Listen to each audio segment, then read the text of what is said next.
Programme में एक बार फिर खुश आमदीद। बात हो रही थी मौजूदा माशी सियासी और आइनी बहरान के हवाले से, ख़ास तौर पर पंजाब इलेक्शंस, फंड्स के अदायगी और हुकूमत इस वक्त ख़ास तौर पर प्राइम मिनिस्टर जो है वो ख़तरे में है। इस पूरे अमल से कैसे निकला जाए और कैसे चीज़ें बेहतरी की तरफ जाएंगी, इन तमाम इशूज़ पर बात करेंगे। स्टूडियो में हमने ज्वाइन किया है जनाब अरसलान खान साहब ने, सीनियर तज्ज़ियाकार हैं, सोशल एक्टिविस्ट हैं। अस्सलाम, खुश आमदीद कहते हैं आपको शो में। किस तरह देखते हैं मौजूदा हालात में? महंगाई है, बेरोज़गारी बढ़ती जा रही है। हुकूमत ये दावा करके आई थी साल मुकम्मल हो गया, महंगाई ख़त्म करेंगे, चीज़ें बेहतरी की तरफ लेके आएंगे, IMF को बेहतर तरीके से डील करेंगे। कुछ भी नहीं हो सका, 12-13 जमातें मिलकर भी डिलीवर नहीं कर सकी। बहुत बहुत शुक्रिया ज़फ़ी साहब मुझे बुलाने के लिए, मदऊ करने के लिए। देखें सर, मसला ये है कि पहले हम जो है ना, जैसे प्रोग्राम में जाते थे, NS करना होता था, कुछ चीज़ों को हमें जो है वो कोई स्टोरी बनानी होती थी तो हम पढ़ते थे, देखते थे। अब वो ज़रूरत ही नहीं पड़ती।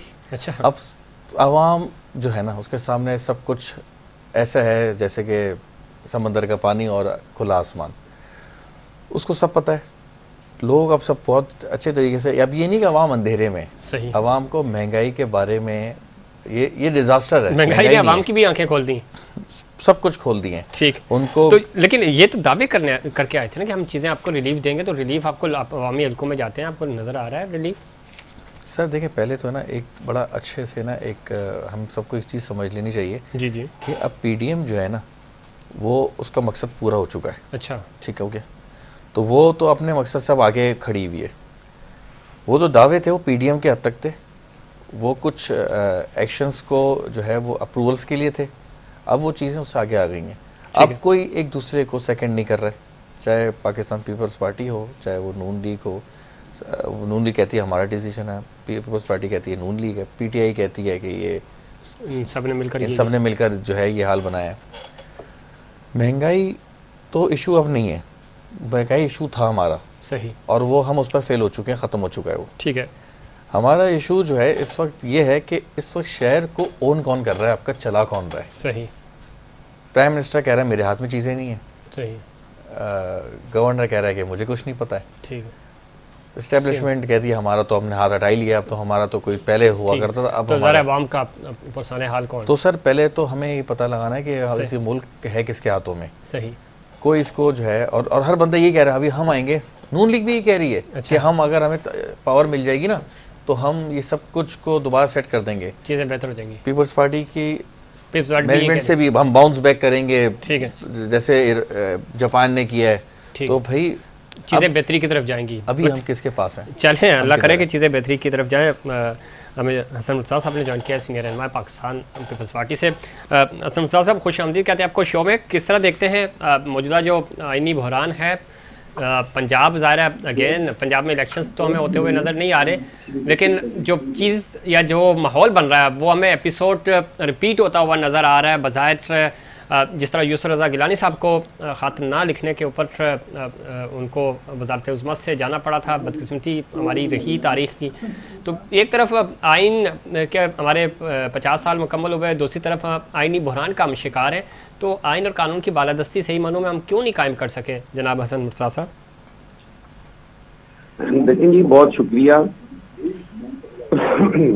इसमें तो कोई दो राय नहीं है कि पाकिस्तान के अंदर जो है या दुनिया के किसी भी मुल्क में आइन के बगैर हम नहीं चल सकते। बिल्कुल। लेकिन सिर्फ ये समझना कि मेरी मर्जी के मुताबिक होगा तो आइन होगा, मेरी मर्जी के अलावा होगा तो वो आइन नहीं होगा, इस तरह नहीं है। आप चीजों को अगर देखें तो एक तवाज़ुन के साथ आइन की वायलेशन होती रही और कोई उस पर बोला नहीं है, किसी ने बात नहीं की।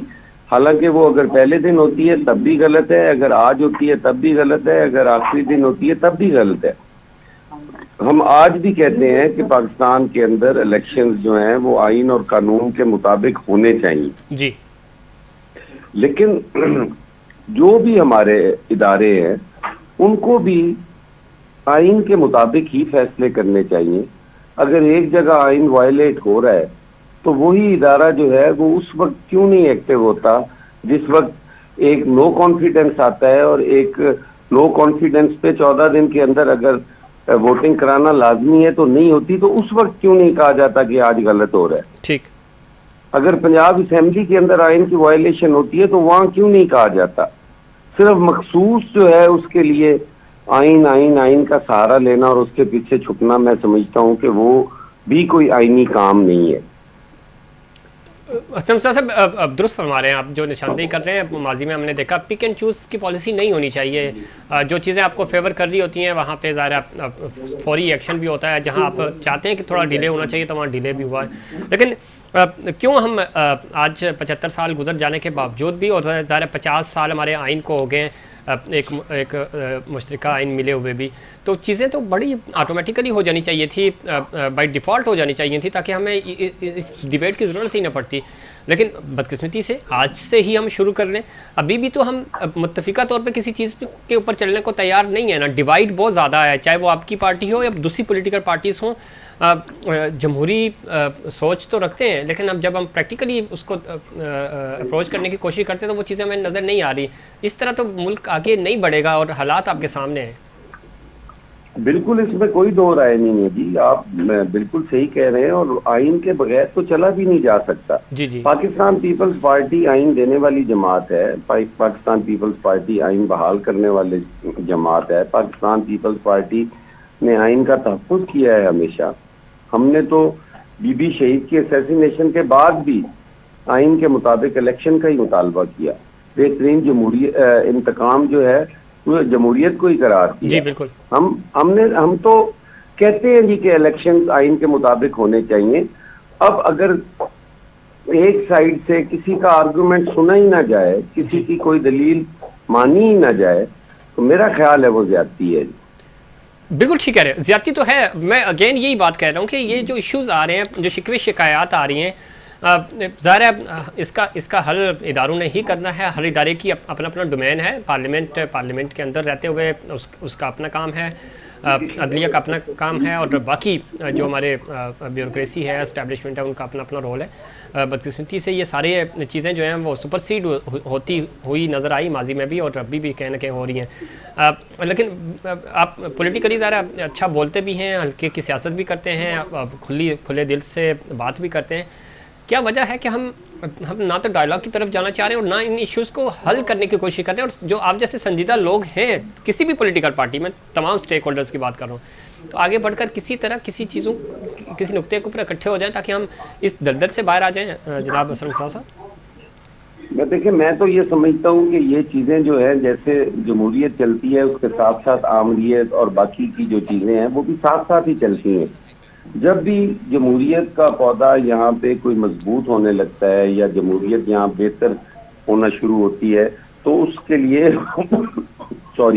आमरीत के जो रास्ते हैं वो भी साथ साथ हमवार किए जाते हैं, ताकि किसी न किसी शक्ल में आमरीत जो है वो साथ साथ ही चले। अब आप देखें इस मुल्क के अंदर 2002 से 2008 और 13 फिर 18 ये एक तसलसल था, जो ट्रांजैक्शन ऑफ पावर थी वो बड़ी स्मूथली हो रही थी, और उसको जानबूझकर मैं समझता हूं कि एक आईनी तरीके से इन हाउस चेंज आ रही थी। उस चेंज के रास्ते में दानिस्ता तौर पे मैं समझता हूं कि रुकावट बनाई गई। अगर इमरान खान साहब नहीं है तो क्या ये मुल्क नहीं चल सकता? अगर हसन मुर्तजा नहीं है, जरदारी साहब नहीं है, नवाज शरीफ नहीं है, तो मुल्क नहीं चल सकता? चलता है जी। लेकिन मखसूस एक शख्स के लिए मुल्क को इस तरह जैम कर देना, आप 126 दिन का धरना देख लें जी, क्या वो एहतजाज का कोई ऐसा तरीका भी है कि आप मुल्क और रियासत के कामों को ही रोक दें? आप कोई फॉरेन डेलीगेशन ना आपके मुल्क में आ सके, ठीक, कोई आपके मुल्क में इन्वेस्टमेंट ना हो सके, कोई फॉरेन इन्वेस्टमेंट ना हो सके।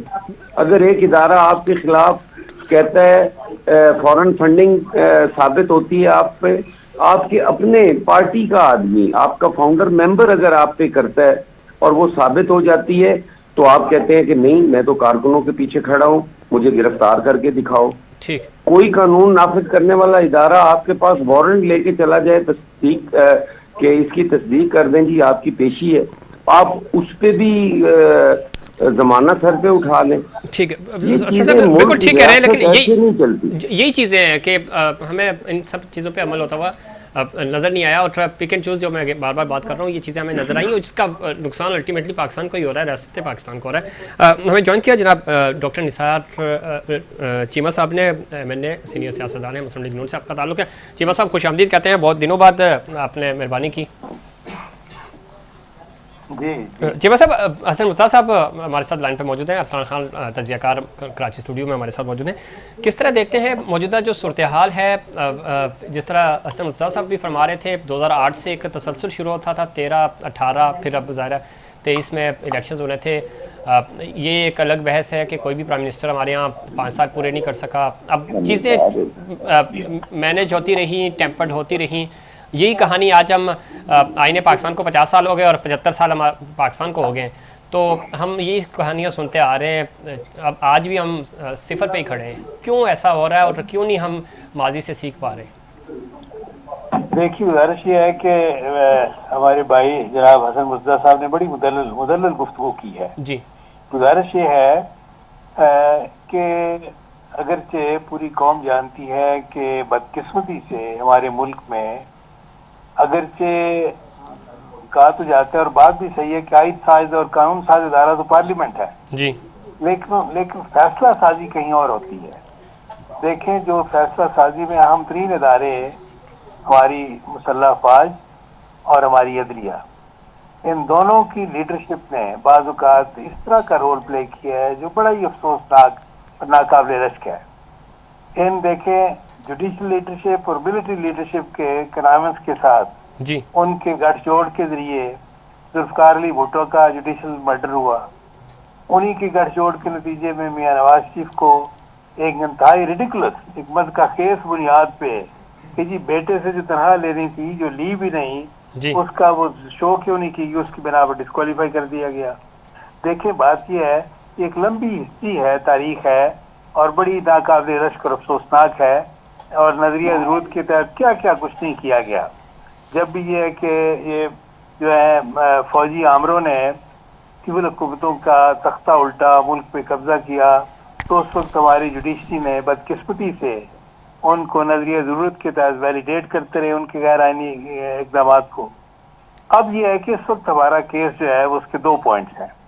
पहला ये है कि कौन नहीं जानता और किसको यह है कि इससे इख्तलाफ हो सकता है कि मुल्क में सारी सूबाई असेंबली और कौमी असेंबली के इलेक्शन इकट्ठे नहीं होंगे तो मुल्क और कौम के मफाद में नहीं होगा। ठीक, देखिए, फ्री एंड फेयर और ट्रांसपेरेंट इलेक्शन करवाने के लिए जरूरी है कि मरकज में भी और चारों सूबों में केयर टेकर गवर्नमेंट्स हों। अगर ये है कि आज पंजाब और केबी में इलेक्शन करवा दें तो जाहिर है कि कल को जब कौमी असेंबली के इलेक्शन होंगे तो वहां तो सूबाई हुकूमतें मौजूद होंगी, केयर टेकर गवर्नमेंट नहीं होगी, तो क्या वो असरदार नहीं होगी जी सूबाई हुकूमतें? देखिए, और सारी सूबाई हुकूमतों की मशीनरी इस्तेमाल होगी। फिर आप किस तरह इंश्योर कर सकते हैं कि कौमी असेंबली के इलेक्शन जो है वो फेयर और फ्री होंगे और ट्रांसपेरेंट होंगे? दूसरी बात जो है, हमारा जो नुक्ता है, यानी मतलब ये है कि जब भी इलेक्शन हो कौमी और सूबाई असेंबलियों की वन डे पोलिंग, डॉक्टर साहब बिल्कुल ठीक कह रहे हैं, लेकिन एक जो अच्छा, दूसरा नुक्ता जो है, देखिए, एक ये है, और उसमें कौमी असेंबली की जो मुद्दत पूरी होती है उसके बाद ये है कि उसके बाद फौरी तौर पर मैं समझता हूँ कि चारों सूबाई असेंबलियों के और कौमी असेंबली के इलेक्शन जो है, जो दी हुई मुद्दत है उसके अंदर होने चाहिए। ठीक है। दूसरा नुक्ता हमारा ये है कि देखें, इस वक्त 3 पॉइंट्स हैं, ज़हन में रखें जी। पहला ये कि जिन सुपीरियर जुडिशरी के जजेस की ऑडियो लीक सामने आई, क्या हमारा ये मौक़िफ़ इंसाफ पे मबनी नहीं है कि उन ऑडियो लीक्स के फोरेंसिक ऑडिट करवाया जाए? अगर वो सही साबित हो तो उन जजेस के खिलाफ सुप्रीम जुडिशल काउंसिल में रेफरेंस दायर किए जाएं। जब तक उन रेफरेंस का फैसला नहीं होता उन जजेस को किसी बेंच का हिस्सा ना बनाया जाए। मुझे बताइए, क्या ये इंसाफ के बिल्कुल ऐन मुताबिक नहीं है ये मुतालबा?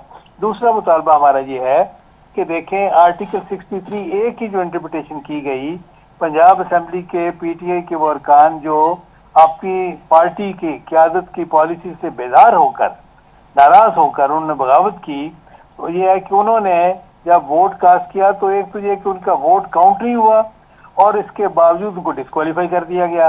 इसी को, इस कदम को ये रीराइटिंग ऑफ कॉन्स्टिट्यूशन भी डिक्लेयर किया, उसको कहा, करार दिया बड़े आईनी हलकों ने, मुस्तरद कानूनी हलकों ने।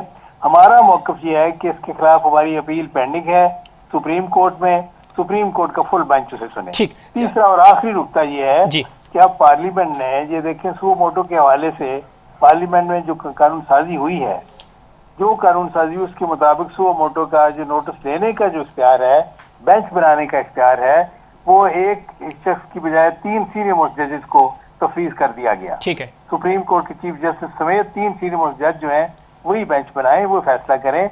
और फिर यह है कि हमारी जो अपील है, जो इन्होंने फैसला किया है, जो बेंच जिसको जाहिर है कि एक आधी कौम ने उसके ऊपर अदम एतमाद का इजहार किया, उस कंट्रोवर्शियल बेंच ने, उस मुतनाज़े बेंच ने चलो जो फैसला कर दिया। अब यह है कि फैसला हो गया, अब यह है कि हमारा मौक़िफ़ यह है कि उसके खिलाफ हमारी अपील जो है वो सुप्रीम कोर्ट का फुल बेंच सुने। मुझे बताइए कि इन तीनों पॉइंट्स में कौन सी बात जो है वो इंसाफ के मुनाफी है? बिल्कुल। क्या ये है कि अगर ये सुप्रीम कोर्ट का फुल बेंच बन जाए, जो वो फैसला करे पूरी कौम उसे तस्लीम करेगी, ये सारा आईनी क्राइसिस जो है, आईनी बुरान, ये खत्म हो जाएगा जी। बिल्कुल खत्म हो जाएगा और होना भी चाहिए डॉक्टर चीमा साहब। लेकिन आप नहीं समझते जो डे फर्स्ट से हमें चीज़ें नज़र आ रही हैं, आप दोनों बड़े सीनियर पार्लियामेंटेरियन हैं, कि मामला जो है पार्लियामेंट के अंदर हल होना चाहिए था डे फर्स्ट से ही। जितने भी इश्यूज़ हैं और हो सकते थे, ऐसे इश्यूज़ नहीं थे, बदकिस्मती से थर्ड पार्टी के पास गए और वहाँ से फिर इसी तरह के फैसले आए जो ज़ाहिर है आपको काबिल कबूल नहीं है, कल पीटीआई को काबिल कबूल नहीं थे। तो पॉलिटिकली आप नहीं समझते खुद पार्लियामेंट की जो बालादस्ती है उसको कायम करने के लिए, उसकी सुप्रीमेसी के लिए आप तमाम स्टेक होल्डर्स, कतई नज़र के पाकिस्तान तहरीक इंसाफ से किसी का ताल्लुक है या पीपीपी या पीएमएलएन से या किसी भी जमात से, तो सियासतदान खुद अपने फैसले और पार्लियामेंट के अंदर डिसीजन लें ताकि थर्ड पार्टी के पास मामला ना जाए और ना ही चीज़ें कंट्रोवर्शियल हों। देखिए हम तो जी कह रहे हैं, देखिए हमारा जो मौक़िफ़ है कि फुल बेंच हमारी अपील सुने जी, और 60 से इतनी है कि जो इंटरप्रिटेशन हुई उसके खिलाफ हमारी अपील भी फुल बेंच सुने। क्या इसमें कोई ऐसी बात है कि ये ना हमारी कोई जिद है, ना कोई अना है, ना कोई सियासी मुफादात है? ये ऐसी बात है जिससे किसी को, मैं आपको वैसे आपको बताऊं जी जी, कि मुझे मेरी ये है कि पीटीआई के बाद दोस्तों से जो सेन एलिमेंट्स है उनसे बात हुई, उन्होंने कहा जी आपका ये बात, आपका मुतालबा ठीक है, ये इसमें गलत कोई नहीं है, कि फुल बेंच सुन ले तो इससे ये है कि सारा क्राइसिस जो है वो खत्म हो जाता है। ठीक है, जो फैसला होगा हम उसे तस्लीम करेंगे जी। ठीक। हसन मुस्तफा साहब, वे फॉरवर्ड आपको क्या नज़र आ रहा है? ज़रा मुतालबात आपके हैं, पार्लियामेंट ने सारी चीज़ें सामने भी रखी, बिल भी लेके आए, अब मामला हल कैसे होगा? और कोई डायलॉग, पस्से पर्दा, कोई बातचीत, चूँकि अल्टीमेटली जंग तो हो नहीं सकती, मामला तो टेबल पे ही हल होंगे। जनाब हसन मुस्तफा साहब, सॉरी जरा रिपीट करेंगे जी। मैं ये कह रहा हूँ कि गुफ्तगू आप सुन रहे थे, ये सारा मामला जो है वो डायलॉग के ज़रिए ही हल होगा, तो कुछ पस्से पर्दा बातचीत चल रही है मामला, ताकि टेबल पे बैठकर मसला हल किया जाए और हम वन डे पोलिंग हो, पोलिंग कब होगी, कैसे होगी, आइन तो वाजे है, लेकिन किसी तरह हम मुत्तफ़िका तौर पे आगे बढ़ सकें। वे फॉरवर्ड नज़र आए हमें। देखिए जी, चीमा साहब ने बड़ी तफसीलन गुफ्तगू की है और उन्होंने सारी आपको चीजें जो हैं वो आगे रखी हैं। जी जी, अब तो फैसला ये अवाम के पास है जी, और हम कभी भी नहीं कहते कि आइन से हटके कोई फैसला हो या आइन से हटके कोई इलेक्शन हो। मैंने जैसे पहले अर्ज की है कि ये एक सोचे समझे मंसूबे के तहत ये सारा कुछ किया जा रहा है और मुल्क में कोई और निज़ाम हुकूमत जो है उसकी कोशिश की जा रही है लाने के लिए।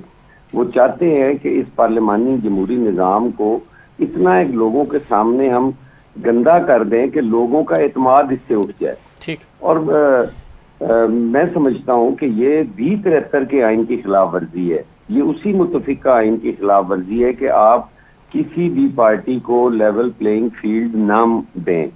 ये मैं कहता हूं कि उसी आइन की खिलाफ वर्जी है कि आप जो आइन में तरीकाकार एक दर्ज है कि इलेक्शन जो हैं वो इस तरह होंगे, अबूरी हुकूमतों की मौजूदगी में होंगे, एक ही रोज होंगे, वो भी आइन की वायलेशन है। अब हम सिर्फ आइन का वो हिस्सा पढ़ लेते हैं जिससे हमें फायदा होता है और हम पूरी कौम को गुमराह कर रहे हैं, हम झूठ बोल रहे हैं, हम बार बार एक ही बात को दोहरा कर और झूठ का बयानिया बनाकर हम ना इस मुल्क की खिदमत कर रहे हैं, ना आवाम की खिदमत कर रहे हैं। आज मेरी इतनी जुर्रत नहीं है कि मैं अदलिया के हवाले से सवाल करूं, लेकिन मजबूरन वो बातें भी करनी पड़ती हैं। क्या भुट्टो शहीद का अदालती कत्ल जो है वो अदालतों के मुंह पर एक बदनुमा धब्बा नहीं है? क्या हम रिव्यू पिटीशन में गए हुए हैं, हमारी पिटीशन का फैसला ना करके क्या वो अदलिया हमें इंसाफ दे रही है? ये सारी चीजें जो हैं ये देखने वाली हैं। लेकिन एक ही चीज को हम अगर बेस बना लें जी कि हमने सुबह शाम एक ही चीज का फैसला करना है जी कि ये क्यों नहीं हुआ, ये क्यों नहीं हुआ, भाई और काफी काम है। बिल्कुल है। क्या मैं ये जसारत कर सकता हूँ कि मैं पूछूं एक पाकिस्तानी होने की हैसियत से कि इस मुल्क के अंदर कितने मुकदमात जो हैं वो पेंडिंग पड़े हुए हैं और उनकी प्रायोरिटी क्या है कि चंद मुकदमात वो रोज की बुनियाद पे सुने जाते हैं, उनके लिए कोई नोटिस नहीं होता, वो फौरन बुला लिया जाता है, और कई मुकदमात जो लोग जिंदगियां जिनकी जेलों में गुजर गई हैं, जिनकी जायदादों की ये तीसरी नस्ल है और आज तक फैसले नहीं हुए, क्या उनके फैसले भी जरूरी नहीं है? बिल्कुल जरूरी है और ये होने चाहिए। असद साहब, ये तो हर शहरी का हक है और हमने देखा कि 20-20 साल गुजर जाते हैं और फैसले नहीं आते। लोगों के मरने के बाद हमने देखा कि उनके फैसले आए। ये भी हमारा अलमिया रहा है। वक्त खत्म हो रहा है। चीमा साहब, जाते आते क्या कहेंगे, कैसे हम इस पूरे सिस्टम से और इस बुरान से बाहर आ सकते हैं? कोई वे फॉरवर्ड आपको नज़र आ रहा है? कोई ग्रैंड डायलॉग, किसी तरह मिल बैठ के मसले का हल निकालें? देखिए, मिल बैठने के रास्ते में सबसे बड़ी रुकावट जो है वो इमरान खान साहब की जिद और अना है। सच्ची बात ये कि उनकी हटदर्मी है। हम तो 2018 के इलेक्शन के बारे में बड़े हमारे तहफ़्फ़ुज़ात थे, इसके बावजूद as leader of the opposition में शहबाज शरीफ ने पहली तकरीर में उन्हें दावत दी चार्टर इकॉनमी में बात करें।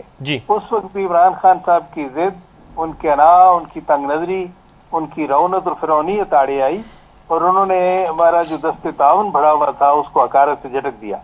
आज भी हम कहते हैं कि वो अपनी अना के खौल से बाहर आए, अपनी जिद छोड़ें, कौमी और मुल्की मफाद में अपने जाती मफादात को छोड़ें और आगे बढ़ें। सारी कौमी सियासी क़यादत के साथ बैठकर फैसला करें, उसमें इलेक्शन समेत सारे मामला जो है वो डिस्कस होंगे। ठीक है, बिल्कुल ऐसे ही है। जी अरसलान, आखिर आपको वे फॉरवर्ड नजर आ रहा है, हालात डायलॉग होने चाहिए? सर, मैं अपने भाई से इत्तफाक करूंगा कि खान साहब इत्तफाक जहाँ करना होता है ना वहाँ करते हैं। और पहले उनको अपने अंदर से ना ये अल्लाह वास्ते का जो बैर जो उन्होंने रखा हुआ है ना पाकिस्तान पीपल्स पार्टी और नून लीग से, अगर ये दूर करते हैं ये हुकूमत, ये आज मैंने सुनने में आई है कि पीटीआई और पाकिस्तान पीपल्स पार्टी जो है कुछ करने जाएंगे एक साथ। अच्छा, मिलकर बेहतरी की तरफ जा सकते हैं, ये भी आप खबर दे रहे हैं। बहुत शुक्रिया आप तीनों मेहमानों का। नाज़रीन, प्रोग्राम का वक्त ख़त्म हुआ, लेकिन असल चीज़ ये है कि पाकिस्तान तरक्की करे, पाकिस्तान सही मानों में अपनी कामयाबी की तरफ आगे बढ़ सके और इसके लिए ज़रूरी है कि तमाम पॉलिटिकल स्टेक होल्डर्स मिल बैठें और मुल्क पाकिस्तान के लिए फ़ैसले करें और ज़ाती मफाद कुछ दिनों के लिए भूल जाएँ, पाकिस्तान के मफाद को सामने रखें। पाकिस्तान का मफाद ही असल में आपका मफाद है। नाज़रीन, ये था हमारा आज का प्रोग्राम। उम्मीद करता हूँ दीगर प्रोग्राम्स की तरह आज का प्रोग्राम भी आपको पसंद आएगा। मुझे और इनसाइड पाकिस्तान की पूरी टीम को दीजिए इजाज़त। अल्लाह निगहबान।